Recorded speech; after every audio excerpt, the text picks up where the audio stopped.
Hello everybody, my name is Tanner Kyler and today's video is going to be over euphorbia care. What is a euphorbia? A euphorbia is a type of succulent mostly found in southern Africa. There are a few species that are found in North America, a few found in Europe, Asia, but predominantly in southern Africa, predominantly in Madagascar in Africa, and the island of Madagascar in the spiny forest are where a lot of them are found. And then towards southern Africa near Cape Town is where a lot of these other really cool cacti-like species of plants come from. Now, what's cool about these is they show evidence of coemergent evolution. Basically, what coemergent evolution is that a plant from Africa that is not related to a plant from North America, like the cacti and the succulents, they may have a very far ancestor from each other.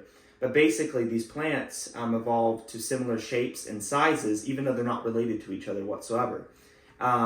This is because of similar environmental factors, and evolution forces them to look and grow the same way no matter where they are. So what's cool about the euphorbias is there are some that look similar to, the saguaros or the Joshua trees and their heights and scales and the growth structure and everything. They're not at all cacti. They are succulents though, so they are similar, and I'm going to go ahead and show a few examples of those. Today's video is mostly going to be over Euphorbia ingens, or the chocolate drop cactus. It is not a cactus, it is a euphorbia. It was named cactus just probably because common names are not like scientific names, where in this scientific name it gives me the genus and the specific epithet, which is Euphorbia ingens. It tells me what genus it is, where its specific epithet is, and I can spot and find that exact species. Now, another name for it is the chocolate drop cactus. It's not a cactus. It was given that name because it looks like a cactus. Somebody could have easily, just like me, walked up, had no clue about a plant, and just said, oh, that looks like a cactus, so I'm going to call it, and they have these little brown dots on it, I'm going to call it the chocolate drop cactus. So the one I have here is the Medusa head cactus, or the Euphorbia caput medusa. This is a species of euphorbia that is found in southern Africa. This one's really cool. It has no spines. So though it may look like a cacti, it has no spines. So that's going to go ahead and give away that it's not a cacti, because the majority of cacti, I believe all cacti, have spines. This thing has something else rather than spines to defend itself. So as most cacti, they form these spines to protect their water, so other things can't get them. Some cacti and some euphorbias have evolved something a little different. Some of them have both toxins and spines. But yeah, so euphorbias have latex in them, and that is a dead giveaway. So if you break, scratch, and I'll go ahead and just do a slight little scratch here on one of these bumps to show you. I don't know how well it is. I might have to do it on the other one. Yeah, this one's harder to get latex to come out of it. But what you'll notice is a milky, sticky substance that comes out of it. This is latex. It's what rubber is made out of. It is also very toxic to consume. So if I were really thirsty and I were in the desert and I saw this plant and I think, oh, I'm just going to eat that or drink that to get water or food, I would most likely vomit, get extremely sick, or die, because you cannot consume latex. And the plants have figured this out. Well, instead of spines, we can just have toxins. And this kind of goes to the same thing as a lot of people know about peyote, which is a psychoactive or a psychedelic cacti. It doesn't have spines. It has this hallucinogenic chemical in it that most animals, other than humans, I'm assuming maybe there's a few other mammals that consume them for fun as well, or for spiritual reasons, but it's mostly humans, that consume these toxic plants to get a high or a trip out of. But I would not recommend doing that with any kind of euphorbia, because it's not going to give you the same thing. And the peyotes are different. They have mescaline in them, which is also found in San Pedro cactus. That is what causes the high or the trip. But it's a toxin. Most animals, if you're not a human, even humans get scared of it, but if you are a deer and you eat one of those peyote and you have this terrible trip, you'll never eat that cactus again. As an animal, you'll have no clue what's happening, and you'll you'll regret doing it. Only a few species of animal other than human do these kind of things for fun. All right, now let's get to the video. There's the Medusa head. I'm not gonna lie, I don't know the name of this one. I've been keeping this one for about 3 or 4 years now. We had some problems with it. It looks like it maybe got some root rot. Something happened to it over the winter though.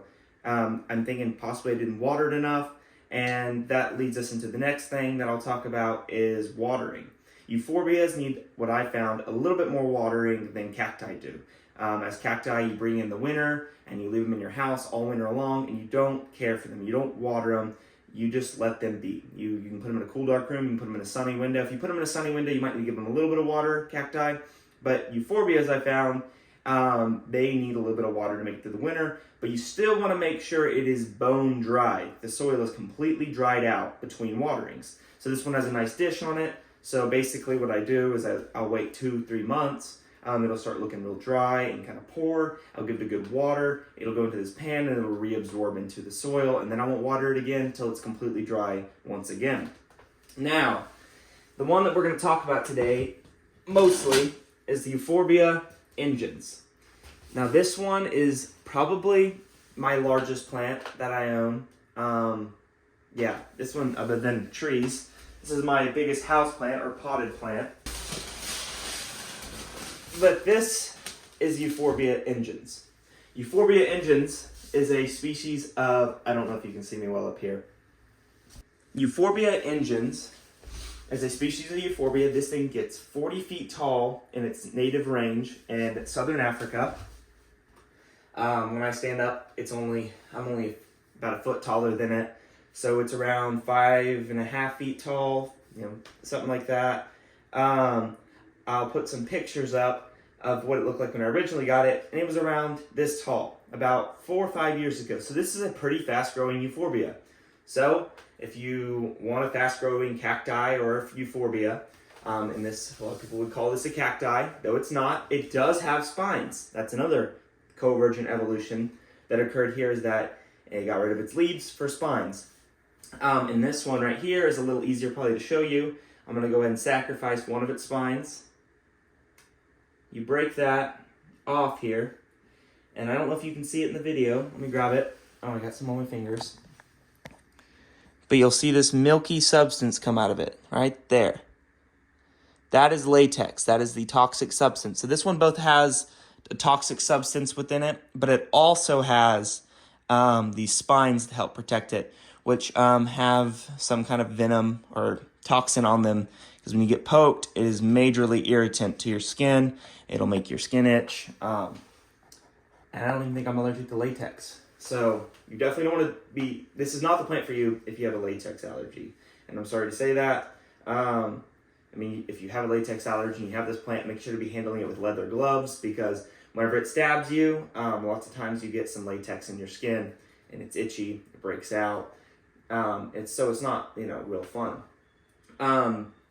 So this cacti can, to live to be really old, well over 100 years old. So of course, what makes this thing cacti-like or succulent-like is its really tubular trunk, its stem. So basically what cacti do is they get rid of their stems and their leaves, or they make their stems a lot bigger, and they get rid of their leaves to keep water. They have a nice they have a waxy coating on the outside that helps hold in moisture, because they're from extremely arid regions of Africa.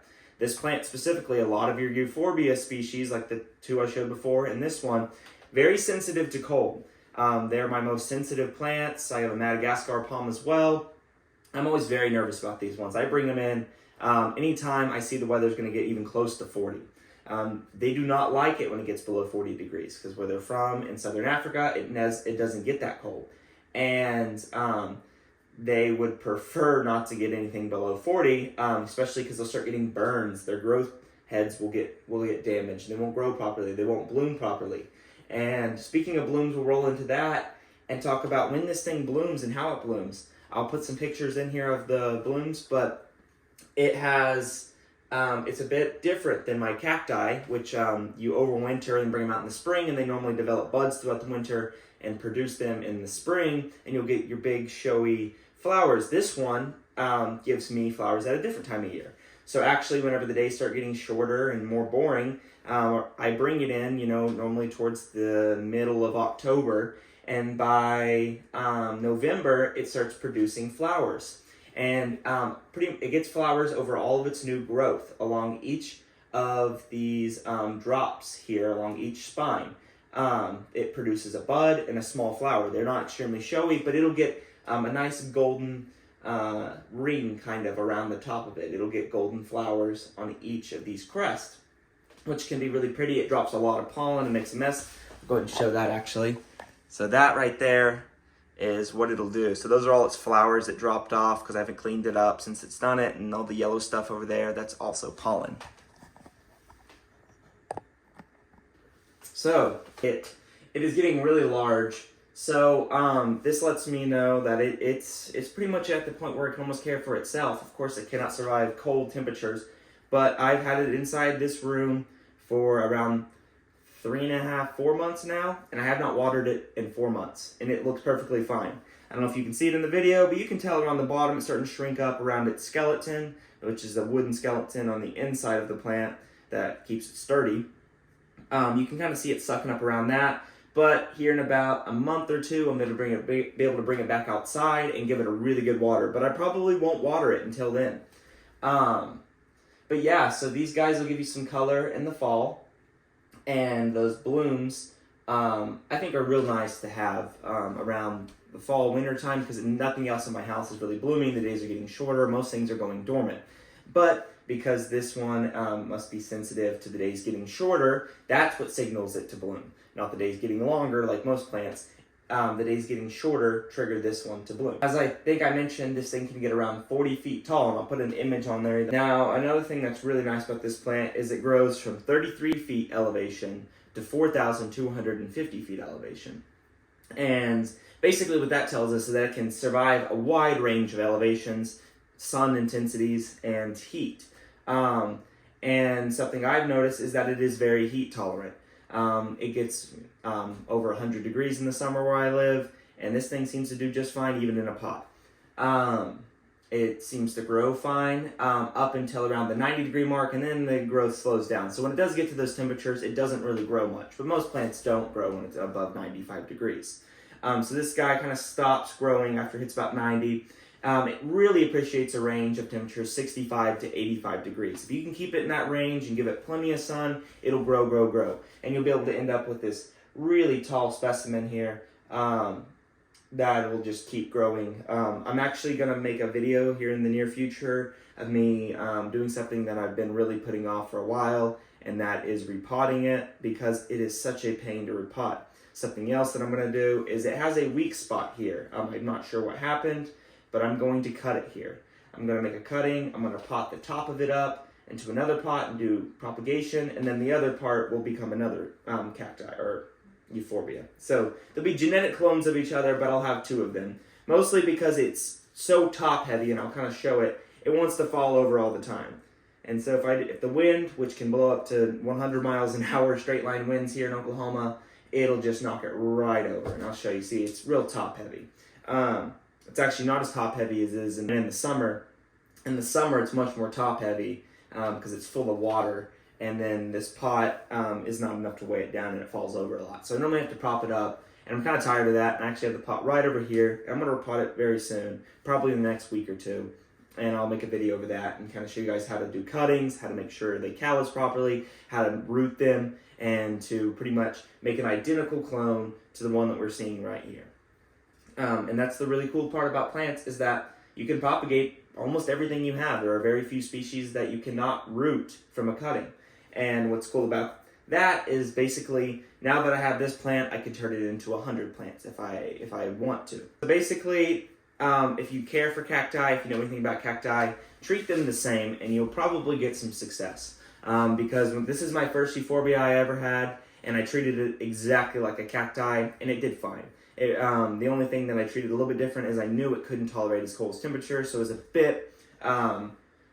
bit more protective of it. I brought it in earlier. That's the only thing that I did different, basically. I used a very similar soil mix, I will say I use probably slightly more peat, so instead of 1/3 peat, 1/3 sand, and 1/3 perlite, I do about 40% to 50% peat, and then 25% perlite, 25% sand. So I do a little bit less sand and perlite, make it a little bit more organic. They seem to do a little bit better in that than cacti do, but for the most part, care for them very similar. They need slightly more water throughout the winter.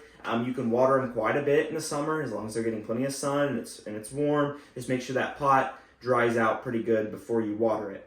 Because if you water these things every single day, just like cacti, they will get root rot and they will die. If the soil is well draining enough, maybe you can water them every day, every other day, as long as it's hot enough and they're growing well. But I wouldn't recommend it. I would wait at least every 3 days to water it. That's what I normally do. But here in Oklahoma, we get storms about once every 1 to 2 weeks in the summer.